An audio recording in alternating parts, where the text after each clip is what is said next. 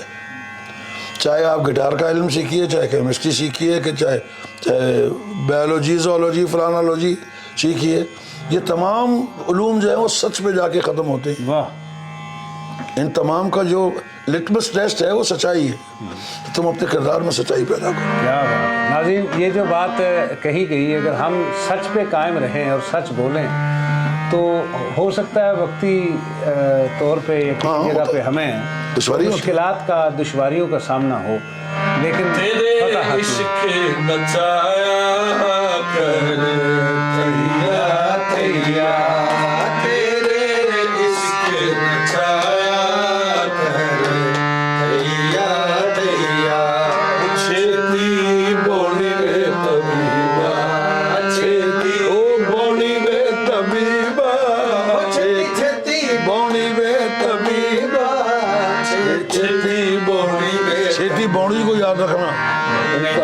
میں مر گیا تیرے عشق نچایا کر تھیا تھیا، ویڑے چھپ گیا سورج، او ویڑے چھپ گیا سورج، باہر رہ گیا لالی، او ویڑے چھپ گیا سورج، باہر رہ گیا لالی، جاوا میں تھے مڑ جیب خالی، اڑیا میں بھول گیا، او تیرے نال نہ گیا، اڑیا میں بھول گیا، تیرے نال نہ گیا، تیرے عشق نچایا کر تھیا تھیا. ابھی میں نے آپ کو ایک لفظ کہا تھا کہ چھیتی بونی کو یاد رکھنا. آ گیا تھا نا. میں تربیت یافتہ قوال ہوں. آپ بتائیے بونی کس کو بولتے ہیں بھائی؟ آپ پنجابی ہو؟ واپس آنا. نہیں. آپ بولے پنجابی سن رہے؟ پنجابی آتی نہیں ہے؟ نہیں، پنجابی میں مزہ بڑا آتا ہے. بونی مزے کو بعد میں دیکھیں گے یار. علم کی بات ہوتی ہے. بونی کس کو بولتے ہیں؟ بتا دیجیے. بونی بولتے ہیں چلنے اور دوڑنے کے درمیان جو تیز تیز قدموں سے جاتے ہیں نا آپ، اس کو بونی کہتے ہیں. واہ. ہے نا؟ جب آپ یوں کر کے، یعنی آپ کے اس کو بھاگنا نہیں ہوتا لیکن اسپیڈ بڑھانی ہوتی ہے، تو وہ بے چینی کی علامت ہے. واہ واہ واہ. ارے چھیتی بونی وے طبیبا وے چھیتی. بہت شکریہ. ناظرین، امید کرتا ہوں کہ آپ کو ابو محمد اور فرید ایاز صاحب کی گفتگو اچھی لگی ہوگی، اور امید کرتے ہیں کہ اسی طرح قوالی کی، آمین. قوالی سننے والوں کی خدمت کرتے رہیں. آمین. اللہم